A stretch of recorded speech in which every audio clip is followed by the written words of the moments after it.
The Minecraft Tricky Trials update is finally here, and with it comes a bunch of new blocks, new mobs, and a brand new structure to challenge yourself with. I'm going to spend the next 100 days in a brand new world, seeing what I can accomplish in this brand new update, and I'm going to push myself to complete 4 major goals. I want to explore a new trial chamber, build a cool house with the new blocks, complete an ominous trial without dying, and lastly, collect all of the new wolf variants. If you enjoy these kinds of videos, make sure you subscribe. With all that said, here's how I survived 100 days of Minecraft 1.21. On day 1, I spawned in, took in my spawn area, and almost immediately spotted a village. I was super excited to get this challenge started, so I made my way over to a tree and gathered some wood to make my first pickaxe. With the wooden pickaxe, I grabbed some stone and then upgraded my tools to stone tools before making my way over to the village nearby, collecting food along the way as I went. The main thing I wanted from the village was hay bales, that way I could have a food supply that didn't require coal, and of course I grabbed a bed as well. But after gathering all the hay bales, I realized that there were absolutely no chests in this village, but I found another village on the opposite hill. So I decided to go over there, grabbing some more food along the way. And this village had a lot more loot to offer, including some bread, emeralds, books, and even a blacksmith villager where I grabbed the furnaces from. Inside the blacksmith, the chest was pretty great. It had some more food, some free iron, and some leggings. I headed back towards the spawn point as I'd seen some spruce trees, but on the way there, I found an exposed zombie spawner between the 2 villages.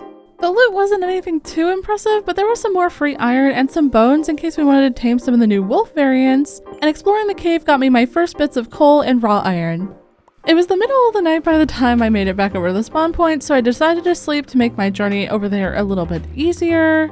And then in the morning I decided to dye my bed purple for some reason before dropping a chest at the spawn area, leaving behind all the things I wouldn't need in the caves. I crafted myself a water bucket and a shield, as well as an iron axe, and then I grabbed some water from the ocean and headed up towards the snowy spruce biome. I spent some time here gathering some spruce wood to try to get some saplings. And once I had a few saplings in my pockets, I decided that it was time to head up the mountain to look for some more iron. And that's when I found a really big cave opening. I saw a ton of iron, so I decided to take my chances, set up my furnaces to smelt up the pork chops and some of the iron that we were going to be getting. And then it was just simply time to collect all the iron. As the iron was smelting, I made sure to stay on top of crafting up some armor, and then I gathered a ton of coal and fought off some creepers while I waited for enough armor to smelt to finish my full set. When deciding to leave, I accidentally looked at an enderman who pretty much almost killed me.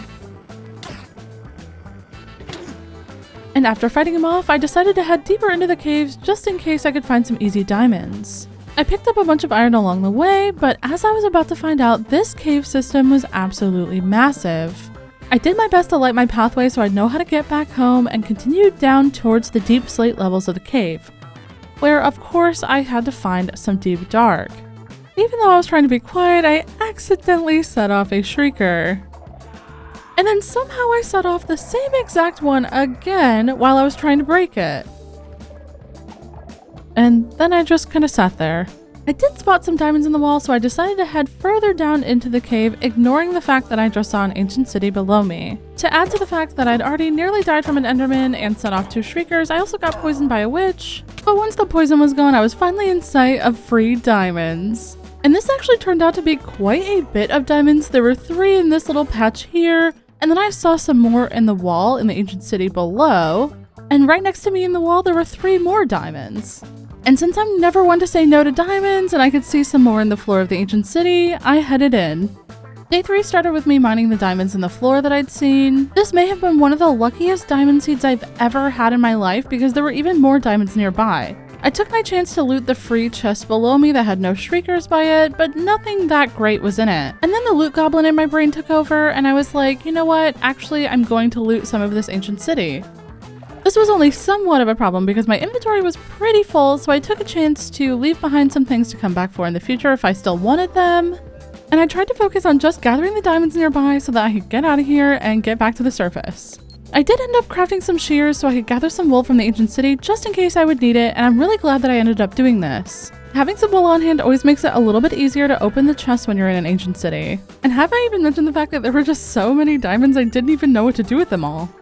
When I'm not playing in hardcore mode, I definitely tend to take some risks, and this ancient city was pretty risky at some points. And sometimes the rewards were pretty great, like this chest that had diamond protection for leggings in it. I also got a silence armor trim, and in the next chest I opened, I got a Swift Sneak 2 book. But at that point my inventory was completely full, so I swam up my water stream to get out of there. There were some caves on the platform that I was on, so I decided to search for any extra diamonds before heading back up. And this is where things got a little bit more interesting. In the cave I had discovered, I found a new block in the wall, tough bricks. And that could only mean one thing, that there was a brand new structure here called the trial chamber. I deposited my inventory into some chests, and then I crafted up a diamond pickaxe and a diamond sword. And then it was finally time to dig through the tough bricks and the copper blocks and enter the new structure for the first time. I'd been trying to stay pretty spoiler free on the new structure, so seeing this for the first time was amazing. While descending, there was this weird spawner across from me that activated, and suddenly a bunch of skeletons spawned and started shooting arrows at me. These were the new trial spawners, and upon their activation, they would spawn waves of mobs that you had to defeat. After killing all the mobs from one of the spawners, the spawner popped out a prize. And the first prize here was actually a trial key, which I assumed I could use to loot something in the chamber. There was a ton of loot scattered around in barrels, chests, and even inside of these decorated pots, which can now hold items, and they even stack inside of your inventory. And they can have super valuable items like diamonds and even keys inside of them. I spent the rest of day 3 all the way into day 5 exploring the new structure. I love the addition of slime into the trial spawners, and I was having so much fun seeing all the random loot you'd get after you defeated all the enemies. There are tons of different pathways and hidden things in these structures, including this little hidden gem up here, which is a weird block that has a mouth. At first I wasn't really sure what to do with it, but then I thought to try my trial key on it. This popped a new advancement under lock and key, and it gave me a power 1 bow and some arrows. Always make sure you're checking these chests. Some of them are empty, but some of them are absolutely incredible, like this one that had a block of iron and diamonds. And I found another one of those weird blocks called vaults with a mouth, but my key wouldn't work on this one.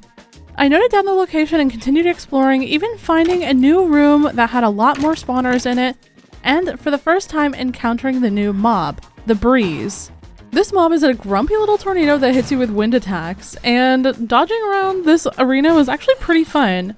And upon their death, they drop a breeze rod, which can be used to craft into wind charges or the new weapon, the mace. For the mace, you need a heavy core, and I didn't know how to get that yet, so instead, I just continued exploring the dungeon. I found another one of those vaults that I couldn't open, but the next one I could unlock, and it gave me some emeralds and another bow. In the main room, I discovered a platform that was connected to a hallway. And after digging through the wall, I found a whole extra section of the trial chamber ready to explore. It was filled with more spawners, more bad guys, and of course more loot. Some of these sections are actually pretty tough to clear, especially these ones with a lot of skeleton spawners, because they are brutal and they're all shooting at you all the time. But I was picking up some incredible loot here, so of course I continued on. In one of the rooms I actually found a skeleton spawner, which was pretty cool. And I found out from this vault that you can actually get enchanted gear here. From a hidden away staircase, I found this chest, which had a new music disc in it and some honey bottles and emeralds and wind charges. And then I found another one which had a bad omen bottle, an enchanted book, and some more wind charges. I was extremely tempted to drink it and see what happened while in the chamber, but I decided against it since I had pretty much just iron armor and an unenchanted diamond sword. The variety of loot you get from the vaults is really interesting, from diamond enchanted axes to bad omen bottles and golden carrots, and even honey bottles and emeralds. And after scoring a new armor trim, I decided that it was finally time to head home because my inventory was literally overflowing. I spent the end of day 5 all the way into the morning of day 6 making 3 different trips out of the cave and then back down to drop off all of the stuff that we'd looted. As the sun was rising on day 6, I stepped out of the cave for the final time and dropped off all the stuff I'd brought up into the chests. By midday, my big spruce trees had grown, so I decided that I would start chopping wood, and while I was chopping, I was pretty much thinking about those bad omen bottles. Bad omens to me always have meant raids, and raids mean an increase in difficulty, so I wasn't really sure what would happen when I drank the bad omen bottle inside the trial chamber. To gear up, we were probably going to need to get some enchanted armor from an enchanting table, so I looked for some sugarcane to complement the books that we already got from the ancient city, and on a quick boat ride around our ocean to find more sugarcane, I found some shipwrecks. But eventually it got dark, so I decided to head back to base, plant the sugarcane I did find, and get some sleep for the night. Day 7 was another pretty chill day where I decided to explore around and gather food and leather from some cows while searching for dark oak wood for our eventual base. The trip itself was pretty uneventful, where I gathered some flowers, swam in a river, boated down the same river, and eventually found some dark oak wood. I gathered a few logs before it was actually getting too dark to chop anymore and went to sleep for the night. And on the morning of day 8, I continued chopping dark oak wood, and this enchanted axe I got from the trial chamber was putting in work. Once I had 8 saplings so that I could plant 2 trees back at home, I decided to turn back and head towards the base area. I continued culling the cow population on my way to get more leather, and I collected a bunch of oak wood while I was in the forest as well. And then I got derailed because as I was walking through the trees, I saw some of the new wolves. Back at the base, I had tons of bones, but I didn't bring them with me, so I desperately started searching for some caves to find a few skeletons. But of course, when you're searching for skeletons, they're never around. By the time I found skeletons, those wolves would probably have despawned, but now I was on a mission and I could not be stopped. And I am really glad I didn't turn around because I found some free diamonds in a sunken part of the cave. And with some more exploration, the diamond luck just continued. And I genuinely have to think now that they changed the way that diamonds spawn while caving, since they used to spawn in very small clusters, and I found so many veins of 3 or more. Let me know in the comments if I was just lucky or they actually changed this, because this was incredible. And it might be the first time in history anyone's ever gone to the caves with the intention of getting some bones and come out with more diamonds than bones. When I emerged from the caves again, it was nighttime, and I looked all over for the wolves in this forest, but I couldn't find them again. I decided that if we had extra time at the end of the challenge, I would try and come back for them since we still had so much progress to make. So I headed home without any dogs, but I did have 20 extra diamonds, so that was kind of a win. As the sun rose on day 9, I gathered some more leather and happened upon a lava pool so that I could collect some obsidian for the enchanting table and also a potential nether trip, in case I ended up needing to go there. After collecting the 14 obsidian I would need, I passed by the forest nearby the base and saw some bees, so I dropped my extra stuff in a chest and decided to make a campfire and plant my dark oak saplings. And then I headed back to the bees to wait for them to make some honey, and since I planned on building with some of the new copper blocks, a honeycomb would be essential to stop the aging process. I got super bored of waiting for the bees to do their thing, so I started collecting oak wood in the nearby forest to use for building up my eventual base, and then headed down into the cave to collect some copper ore to smelt up. On day 10, I was still waiting for the bees to produce some honey. Without silk touch, the only way you can really move bees around is with some leads after you grab some honeycomb to make a beehive. It just takes a while, that's all. Eventually the honey was ready, so I grabbed it with my shears and then waited around for all the bees to come out of the hive so I could lead them away. And while we waited, I was pretty much just dancing and singing to them. Eventually I had all 3 bees on the leads and it was time to head towards the temporary base setup that we had where I was going to set up a little bee farm in the wall. Ideally, I'd love to have a little greenhouse for them, but this is still pretty early game, so in the wall we'll have to do so they can't fly away. I placed down some flowers and bred up the bees for the first time and let them do their thing. I crafted up a smoker for all the meat that I'd collected and harvested my sugarcane as well. I crafted up some extra books with that sugarcane, made an enchantment table, and then crafted as many bookshelves as I could. But I would still need 1 more to make a full level 30 table. And after that, I headed down into a nearby cave looking for lapis, and then while I was down there, I grabbed a bunch of tuff as well. Day 11, I was still down in the caves looking for some lapis where I found a couple of diamonds here in the wall. I ended up searching for most of the day for lapis, but I pretty much only found a couple of diamonds and some deep dark. And I was pretty much completely lost, so I decided to just start digging upwards out of the cave. My tunnel opened up into a big cave and I saw some lapis here, so of course I had to go grab it. And then nearby I found a little bit more, so I was pretty happy that I could do a couple of enchants without having to come back down into the caves. Eventually, after being lost, I made my way out of the cave into the night where I parkoured on some cobbled deep slate to avoid the powdered snow. I stopped and took a moment to appreciate the beautiful snow shower that was happening on the side of the mountain. And then I headed home where I checked on my bees and slept through the rest of night 11. My sugarcane had grown in again on day 12, so I harvested some to make a few extra books to turn into the last bookshelf I needed for my level 30 enchantment table. I then spent some time organizing my inventory a little bit, and then I headed down to the ocean front to get a piece of flint so that I could enter the nether and gather some soul sand. I spawned into the absolute worst biome you can spawn in, into the nether, and I almost died for the first time when I mined a magma block and then panicked when lava started flowing directly at me. Oh man, I hate the nether. Eventually I gathered my courage to once again start tunneling into the wall looking for a soul sand valley, and this time I was much safer. But then I came to the end of the basalt delta and I had to bridge to the next biome over an open lava lake. This was pretty terrifying. I made it to the nether waste with no issues, and of course immediately saw a bastion in the distance. Luckily, just past the bastion there was a soul sand valley. On the way over, I picked up a little bit of quartz and then mined up some soul sand by hand because I forgot my shovel. Before I headed back to the overworld, I grabbed some bone blocks, then headed back through my safety tunnel, and then hopped in my boat so that I could grab some kelp from the ocean. By the time I got back to the shore, it was already day 13, and it was finally the day that I wanted to work on turning the zombie spawner we found into an XP farm. So after chopping a bit of wood to bring over, I headed over to the zombie spawner we found on day 1 and started mining out the area around the spawner. Once that was all finished, I dug out a channel for the zombies to fall into, placed down some water sources, and then began to work on the bubble elevator, which is the reason I even wanted to go to the nether for soul sand in the first place. Work on the XP farm continued overnight into day 14, and once I had the farm ready and working, I quickly set up a level 30 enchanting table and swiped out a couple of zombies to make sure everything was going smoothly. While I was killing zombies, I remembered that the second village I had looted on day 1 had a grindstone, so I went over and grabbed it and then headed back to the base area to pick up my extra diamonds. Back at the XP farm, I plopped down the grindstone and enchanted a brand new diamond pickaxe that I crafted, and I was so happy to see Fortune 3 on my first enchant.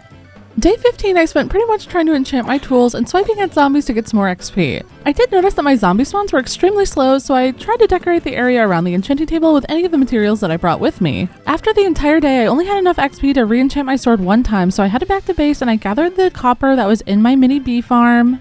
And then on the morning of day 16, I crafted up some blast furnaces and headed up into the mountains in search of coal and copper for the eventual base build. I'd have to figure out why my zombie farm wasn't working properly later, but I just wanted to get out of the caves and do something a little bit interesting by going to the caves and mining up ores. Yeah, that makes sense, I know. By the end of the day, I had almost 40 blocks of raw copper, and I had mined up enough coal to get me back to level 30. Day 17 was pretty laid back. I farmed up some sugarcane, and then I grabbed some wood to make some hoppers for an auto smelter for all the copper that we'd gathered. I brought everything over to the XP farm where I figured out why the spawns were so low, fixed the farm, and then enchanted my shovel. I swiped at zombies now that they were respawning properly, enchanted an axe and some diamond boots, and then crafted some copper trapdoors to lay out to age since I would be using them in my build.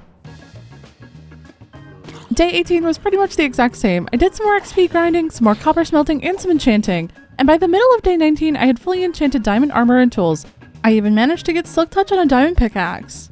I was feeling pretty amazing at this point, and with my new tools and armor in hand, I headed back towards the home base, preparing to head into the caves once again on day 20 to collect a bunch of materials for my eventual build. I gathered up a ton of stone and andesite on this trip, mainly for a retaining wall that I wanted to build to expand our buildable area. After I had enough stone and andesite, I went down into the deep slate level of the caves, that way I could get a bunch of tuff for our house.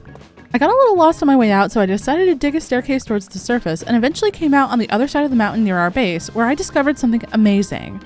If you've never come across this structure before, at the bottom of this ladder there's a villager and a zombie villager with a splash potion of weakness to cure them. I hadn't really planned on doing anything villager related this early on in the run, but this opportunity was too good to pass up, so I prepared a bit with the rest of day 21 to infect and cure both villagers for discounted prices. I turned some sugarcane into some books and then into some lecterns, and then I got the zombie villager to infect the regular villager, but then the hard part came. I had to figure out a way to separate them. After getting them both stuck in the same boat, I was eventually able to get them separated and start the curing process. And then of course I had to wait a super long time for them to finally cure. Once they finally cured, I worked on getting them into separate areas so I could easily roll them both for the enchantments I may need for the rest of this adventure. Truthfully, I was mainly looking for Unbreaking 3 for some of my armor and tools that didn't get it, but I couldn't pass on a cheap mending trade. I found some new books I'd never seen before, like Density 3, which I assumed were for the mace weapon that you can get from the trial chambers. And eventually, after cycling trades for 2 days, I ended up settling on Unbreaking 2, which I could combine in an anvil to get Unbreaking 3 to put on my tools and armor that needed it. And it only took 202 tries with a lectern. It was night when I exited the caves, but instead of going to sleep, I headed into the bee area with an anvil that I crafted up, and I started combining my Unbreaking 2 books to get Unbreaking 3. When I was finally ready to enchant my leggings, I didn't have enough XP, so I headed over to the zombie farm to gather some more. I spent the rest of the night there, grinding some XP and enchanting what I could. When I finished enchanting on day 23, I headed back to the base and prepared to go down into the trial chamber for the ominous trial. We had already completed our goal of exploring one, but I wanted to do an ominous trial without dying. I wasn't sure if this was going to work, but I drank my bad omen bottle and went in, and oh my gosh, it did work, and there were so many skeletons. Ominous trials are much more chaotic. There were fire and cobwebs and random potion effects spawning all around me, and all of these armored and enchanted skeletons were doing so much damage to me. The chaos continued from day 23 into day 25, where I slowly made my way through the chamber, fighting off both the mobs and the environmental hazards that were throwing me around. Let's just say, baby zombies with diamond swords are terrifying. but luckily I was able to collect a few new keys called ominous trial keys, and these finally allowed me to open the other type of vault we discovered earlier. I popped a new advancement called revaulting and got some incredible loot, including diamonds, wind charges, and a new enchantment called wind burst. While exploring, I found a chest that had another bad omen bottle in it and an enchanted diamond axe. Then it was back to fighting for my life, and I was so happy that I had knockback 2 on my sword while fighting off baby zombies, skeletons, and all these armored zombies. It was a little bit intense. I was still collecting loot from all the spawners, and I was trying to figure out what all the potion effects did that the trial chamber kept throwing at me randomly. And from what I could tell, some of the potion effects made it so that there would be slimes that would spawn on enemy death, and then sometimes there would be cobwebs. Both were equally surprising. I collected quite a few keys, which I used to unlock another vault, which gave me one of the new armor trims called the Flow armor trim and a bunch of other loot. While exploring, I found a new room that I hadn't seen before, and this one was a little bit chaotic. This had a geode, an ancient city, and the trial chamber all collided together. I fought off a ton of skeletons and fought my way into the amethyst geode so that way I could collect a couple of amethyst clusters and some amethyst shards as well. And I noticed that one of the dispensers had splash potions of weakness in them, so of course I yoinked one in case I wanted to do some more villager stuff. I opened a couple more ominous vaults, one of which gave me another flow armor trim and another new enchant called density that I'd seen on a villager earlier. But this ominous vault finally gave me a heavy core, which I was so excited about so we could make the new weapon, the mace. I wasn't 100% sure how to use it, but I was super excited that we got one, and I was gonna have to take it over to the enchantment table once I had 30 levels again. Before fully leaving the trial chambers, I headed and dropped everything into the chest that I brought earlier and then went back in to grab some of the blocks here to use as decoration for my base. All of the copper here already came pre-waxed, so it would be a great idea to grab some to save me some honeycomb in the long run. That's of course if you can just look past me, tearing apart a brand new structure that I really had a lot of fun in. But we only have 100 days and we're trying to be good on time here, okay? So we gotta make do with what we can. Anyways, once I was done looting all the blocks that I wanted from the chambers, I decided to make a couple trips back and forth just like I did previously, that way I could bring home all the goodies that we got from the trial chamber. And before I knew it, the sun was gone and day 25 had ended. The first thing I did on day 26 was duplicate my flow armor trim so I'd have one left over after I used it for my armor. Then I crafted up a smithing table and trimmed my armor with some amethyst that we got from the trial chamber, and then I was absolutely in love with this new trim that Mojang added. The back of the helmet even looks like a little heart. I absolutely love this one so much. My gear was pretty busted after the trial chamber, so I headed back down to our villagers with a few emeralds I had to get a couple more mending books and added them to my armor. Once that was done, I sheared the bees honey and then collected dirt for the rest of the night into day 27 as I was going to be needing it to build in the morning. That next morning started out with me laying down some copper trapdoors to age and oxidize. And then I spent the rest of the day expanding the cliff and placing a ton of dirt to expand the buildable area for our base. And then on day 28, I went in with andesite, stone bricks, and stone to finish up the retaining wall. And with those things built up, on day 29, I went in and started working on the workshop, which would be the first part of our base. This tough and copper structure would basically house all of the things that we would need for crafting, smelting, and our chests.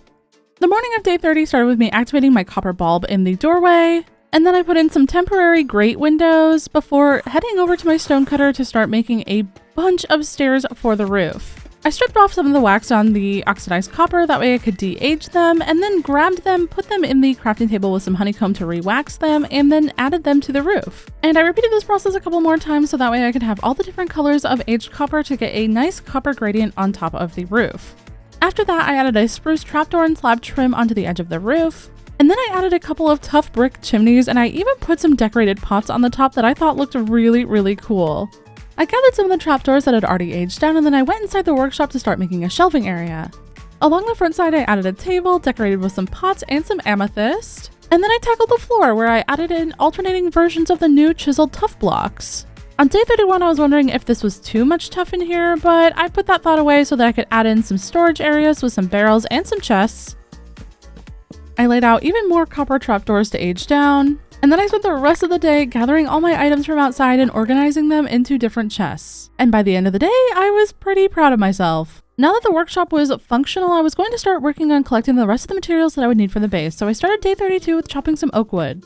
I headed inside to craft up a bunch of dark oak fences, and made a couple of temporary animal pens for some cows and sheep. And a quick little trip around the spawn area gave me a bunch of animals to put in them. I led them all over to the base and got them secured, and then to end my day, I harvested my honeycomb and went to sleep.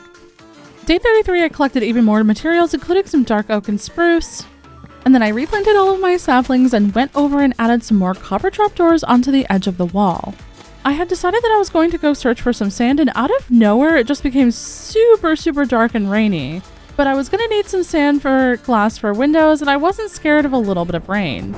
Thunderstorms in Minecraft are pretty cool. I eventually found a little patch of sand and collected a bunch, and then I smelted my sand and called it a day. Day 34, I was procrastinating starting on the next part of my base and decided to go get a horse and go on an adventure. I really wanted another chance at finding some of the new dog variants, so I headed past the village into the forest to search. Eventually, I found another plains biome with a village and some more horses where I stopped to pick up some lily of the valley flowers. Across the river, I saw even more forest, so I swam over there with my horse, and then finally, after a bit of exploration, I found some new doggos. I had enough bones to tame them both, so I did, and then explored the birch forest a bit more before grabbing some lilacs and heading to sleep in the nearby village. I began day 35 by grabbing a bunch of pumpkins outside of the village and then started to make the long trek back home with all of my animal friends. On the way home, I stopped at a stony shore biome to gather up some extra iron and coal, which I honestly love to do since mining kind of bores me. After gathering everything I could find on the surface, I headed back home and I hitched my horse to a fence post and fortuned up all the iron and coal and got it all smelting. I replaced the copper grate windows with some white stained glass panes, and then I crafted another anvil and dyed my new wolf friends' collars pink and magenta, and then I used the 2 name tags I had to name the wolves Marjorie and Betty. And then I worked through the night on a dark oak and copper lean-to on the side of the building, where at least for now the horse would call its forever home. But he would have to wait to enjoy his new pen, as on day 36 I remembered that there was a new mob that could help me craft up armor for my wolves, so I got on my horse and set off on another adventure in search of a savanna biome. I looted some hay bales from a riverside village and saw some funky terrain, but honestly it was a pretty chill adventure, and as the sun finally started to set, I found a bit of windswept savanna. I spent a bit of time gathering some acacia wood, just in case I'd want it for later, and of course some saplings. And then after wandering around, I finally found the new mob, the armadillo. I rushed over on my horse and pulled out my brush that I crafted back at home and brushed it for some scoots and a new advancement. Then I got a couple of armadillos on some leads with my horse and went to sleep before any mobs could spawn. Before heading home on day 37, I collected up a bunch of horse dirt in the biome and then made the very long journey back to my base. Both the armadillos and my horse kept getting stuck on stuff and getting off their leads, so this was a really painful trip. And it was taking so long because they kept getting stuck and off their leads that I didn't actually make it home until day 38. And whereas I thought that the forest was the final boss of this journey, it actually turned out to be the hilly and mountainous terrain as they kept getting stuck on all the different blocks, and it was just so painful. I decided to temporarily leave the armadillos inside of the horse pen, that way I could easily farm their scoots. And then I spent the rest of the day collecting up some copper trapdoors that had oxidized down into their green form. And when I was done with that, I spent some time crafting some acacia signs and labeling all of my chests. On days 39 and 40, I decided to lock in now that adventuring time was over and get some work done on getting the shell of the house expansion done. I used tough variants on the bottom and then on the top complemented the stones with some oak and stripped oak. And then on day 41, I did some chores around the base like breeding the animals, collecting sugarcane, and harvesting honey. My axe was starting to get low, and because I'm the kind of Minecraft player who thinks it's broken when it only has half durability left, I headed down to the villagers with a few emeralds I had to get some enchants for it. The price of mending had gone up, but luckily I had just enough emeralds. Over at the XP farm, I combined the books that I had, and then I gathered some extra XP to put it all on my axe. I used the rest of my night to chop some more spruce wood for the build project in the morning, but my plans got derailed when out of nowhere a creeper exploded in my sheep pen as I was breeding them. Dude. On day 42, I made a new sheep pen, and then I went searching for some extra ones around the spawn area. Lucky for me, I found a few pretty fast and got them into their new, hopefully much safer enclosure. Then I spent the rest of the day working on the roof outline so that on day 43, I could fully focus on filling in the roof with the same green to orange copper gradient that we used on the workshop.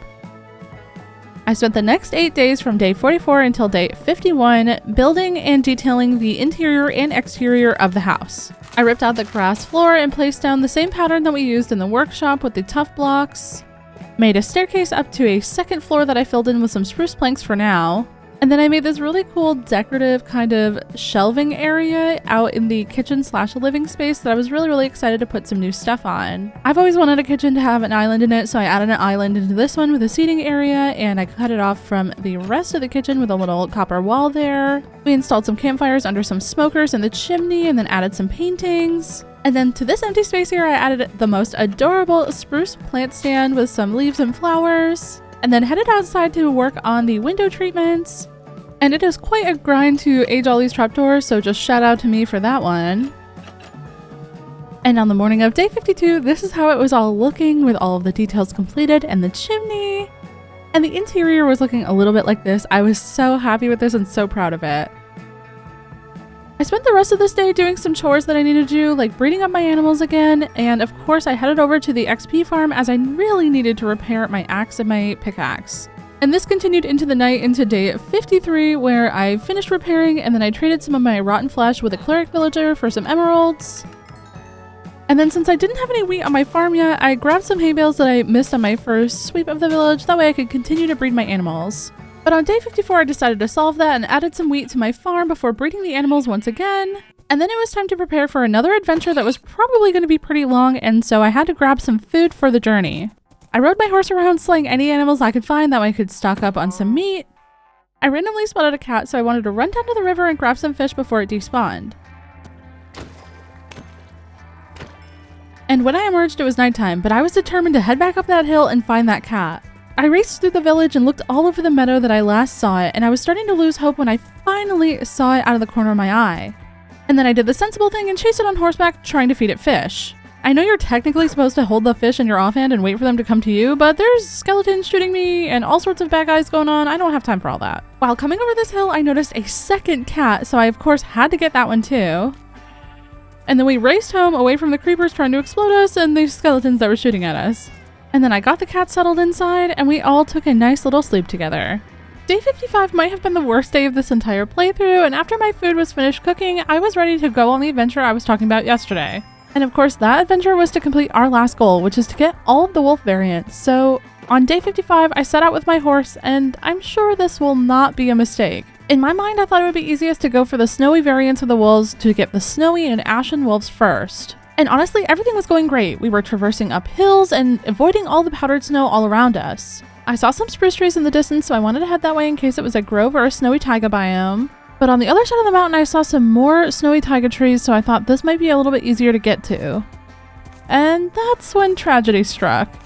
I was doing my best to be careful of the powdered snow, but I guess I just missed this patch, and then we started to sink and I started to panic. I didn't have any hay bales on me to feed the horse, and I was trying to get him on a lead, but I just could not get to him. At the last second, I ended up pulling him out of the powdered snow, but then he kept trying to walk back into it, which was super annoying. I got back on and I saw that he only had one heart left, so if he went into any more powdered snow, it would be over. Even though it would cost me a little bit of travel time, I decided that I wanted to go back up the hill and take the horse back home so that way he wouldn't die.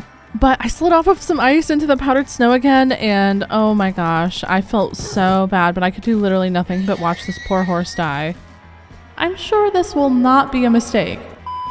At least I was able to save the saddle and the horse armor. Though I was extremely sad at this moment, I continued on my journey. I followed along a frozen river and then into the trees where I quickly discovered our second wolf variant, the snowy wolf. With a new friend to accompany us, we continued the search for the ashen wolf, but by the middle of day 56, we were still searching. I found a pack of forest wolves who had absolutely decimated some sheep, but we already had those ones, so we kept searching. Finally, after climbing another mountain, I spotted a pack of ashen wolves and had to tame all 3 of them. Since there was regular taiga nearby, I began to search for the classic pale wolf, and I found an exposed trail ruin, but nothing else besides some pretty flowers and some berry bushes. Bright and early on day 57, I saw the pale wolves in the taiga across the river, and after taming the pack, I had an absurd number of dogs. With this many animals in tow, and before it could get any more chaotic, I decided to head home and drop off all my animals, but I found a plains that had some horses, so I stopped to tame one. I figured that since we were done with the cold biomes, that it would probably be safer to have a horse with us now. We made it home without any major incident, and I sat down all of the new dogs in the kitchen area before breeding up my snowy wolf in hopes of acquiring another one. When I left on day 58, I still needed 5 wolf variants, and they were mostly within the warm biomes, but I did realize that I would still need 2 from mega taigas as well. I headed back towards the taiga that I'd been in yesterday because I had seen some mega taiga there as well.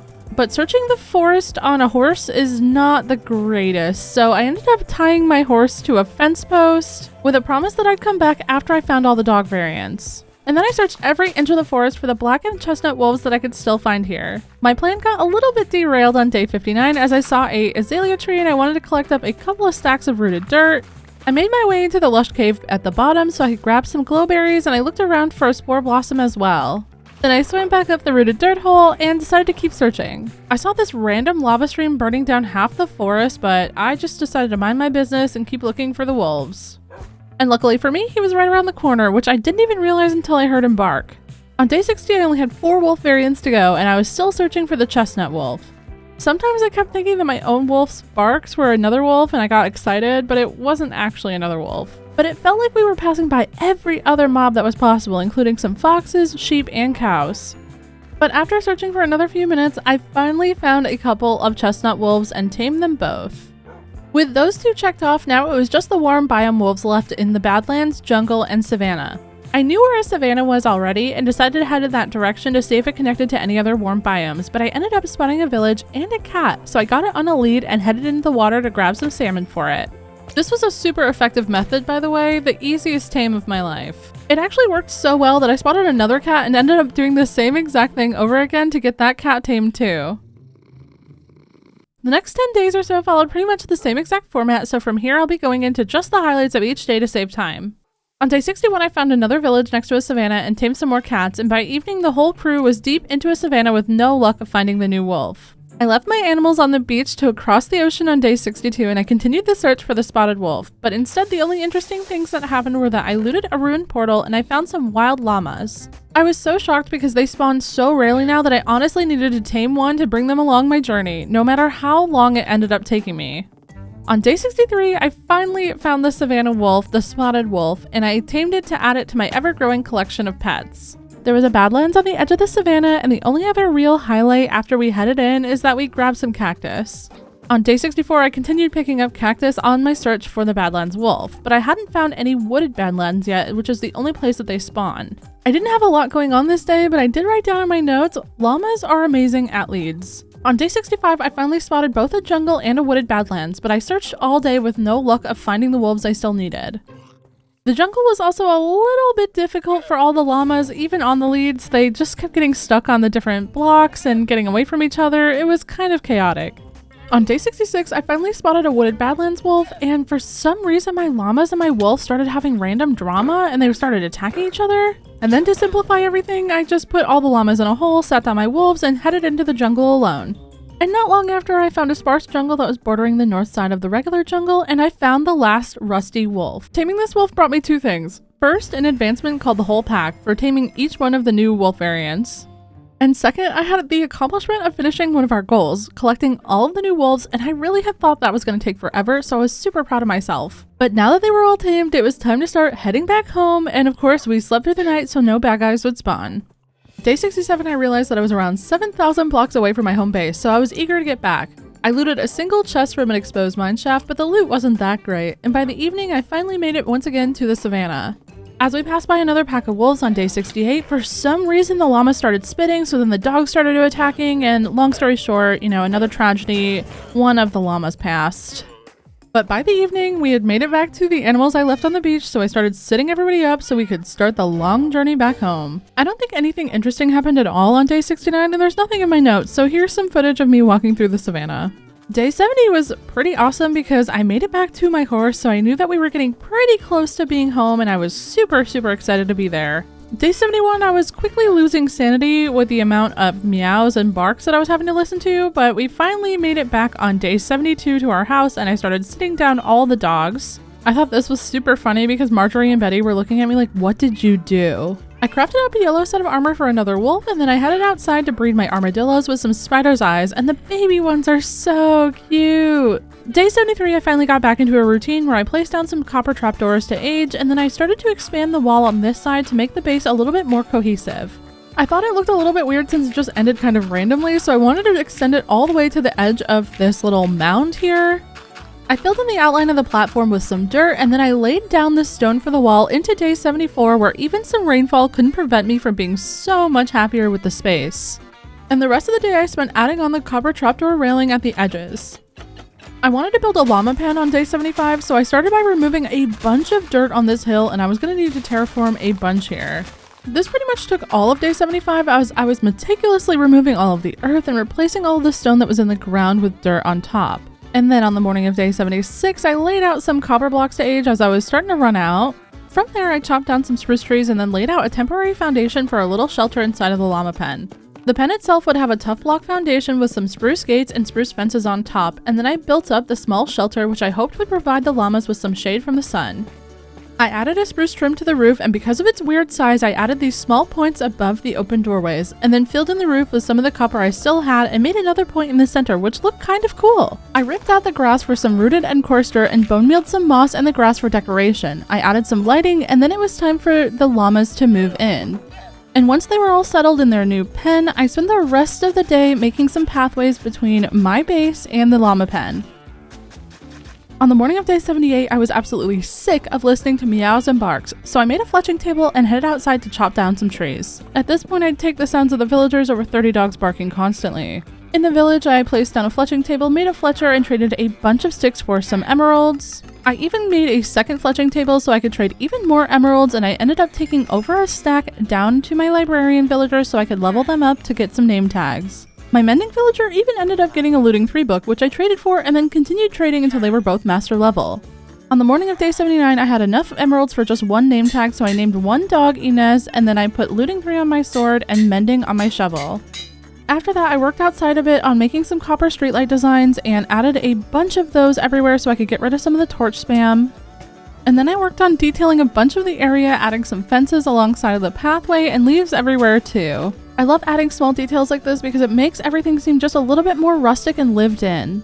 I remembered that I had glowberries on day 80, so I spent the morning adding a few here and there around the base for that overgrown look that I absolutely love. Then I filled in a bunch of empty space over by the llama pen with a big crop plot. This would be a more permanent place for our crops instead of that temporary one that I had down by the cows. That night, I spent a bunch of time picking some flowers from the hillside, and then I went over and dyed a bunch of my sheep red. And on day 81, I started collecting a bunch of red and white wool as I would need it for a new project. I bred up the cows before culling the herd a bit for some leather as well.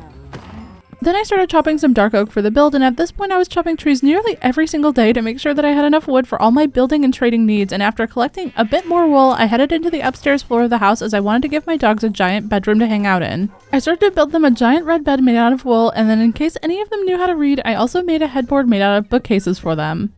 Later on, I finished up the bed by adding a bedspread with carpet, and honestly, building a dog bedroom was such a silly idea, and it's something that I've never ever done before, but I had so much fun doing it.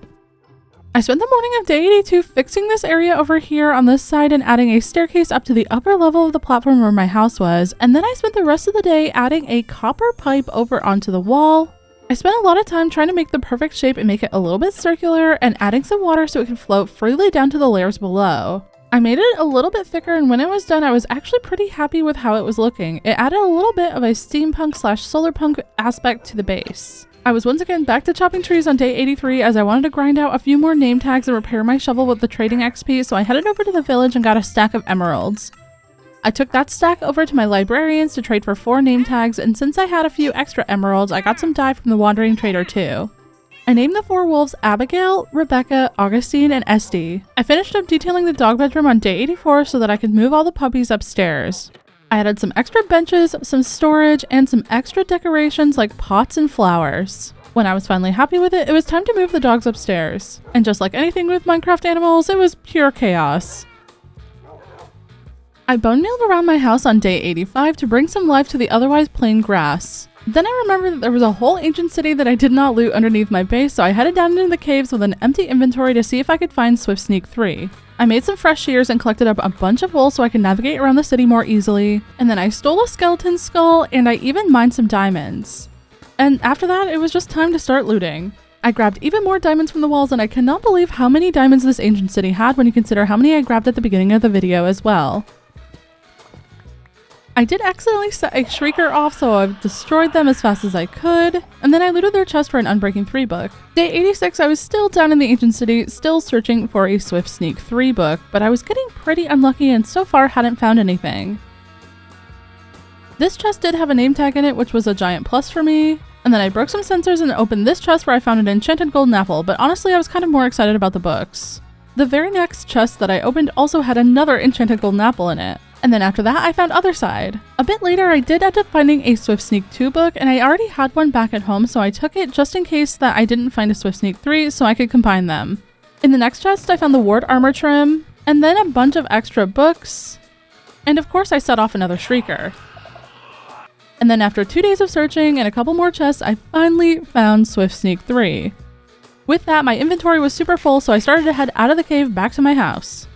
And when I finally made it, the sun was rising on day 87. That morning I went upstairs with new name tags to name my dogs Dorothea, Carolina, and Juliet. And then I wanted to enchant my leggings, but I didn't have enough XP to add Swift Sneak, so I left my base to head over to the village where I stood at the XP farm swiping at zombies until I had enough XP to enchant my leggings.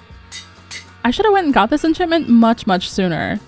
Day 88 into day 89, I spent a ton of time gathering up a bunch of materials so that I could build some custom trees, including a bunch of spruce, granite, and spruce leaves. The one major issue I had with our area thus far was that it looked super plain with the mountains in the background and no real height in the foreground. So I spent all of days 90 and 91 building 3 custom spruce trees around the house in the hopes that it would help tie the entire area together. They were the perfect thing to bring some extra height and beauty to my base, so I spent the next 4 days adding even more, and at the end on day 97, I was so happy with the progress. That morning I spent a bit of time cleaning up the terrain on the hill below my base. And then the afternoon I spent digging up a small creek in the back near the trees that would link up with the copper pipe. It definitely wasn't a perfect little river or anything, but I just wanted to give a reason for the water to be flowing out of the pipe in the first place. I wasn't 100% sure what I wanted to do on day 98, but in the morning I ended up fortuning up some copper to smelt. Outside I added a couple of copper pipes onto the side of the building just for that little bit of extra steampunk detail. I wondered if I could loot the vaults from the trial chamber again, so I headed back into the caves with my Bad Omen bottle to test it. Unfortunately, after gathering a few keys, I realized that the vaults were a one-time only thing. But since I was already down here, I stayed until day 99 slaying mobs for loot and keys in case I ever decided to find another trial chamber. Back at the base, I grabbed some milk to get rid of the ominous trial effect, and then I like to say goodbye to all my animals on the last day of the challenge. But I think the llamas were plotting their escape and they didn't really say bye to me. The horse was happy to see me after I fed him a golden carrot, but the armadillos hid from me because I didn't build them their own pen, so I guess that's kind of fair. The dogs are always happy to see me, but I think it's more to do with the fact that I always have food in my offhand than any other reason. But I still said bye to them too. And then seeing this cat near the jukebox reminded me that we hadn't tried out the new music disc yet, so I popped it in, and together with the cats, I had a dance party. Although, truly and honestly, it was just me alone. Before bed, I harvested my crops one last time, and then I got comfy with my cats and slept for the final night of this challenge. And here we are, we're on day 100 in this world, and we've accomplished so much already. We smashed all of our goals, built up a super cool base that we can expand on in the future, and went on so many grand adventures. I honestly really have to say that I love this new Minecraft update so much, and I had so much fun making this video. If you enjoyed the video and made it until the end, make sure that you like the video and hit subscribe too. These videos take a super long time to make, but with all that said, that's the end of this adventure, and I'll catch you in the next one. Bye bye!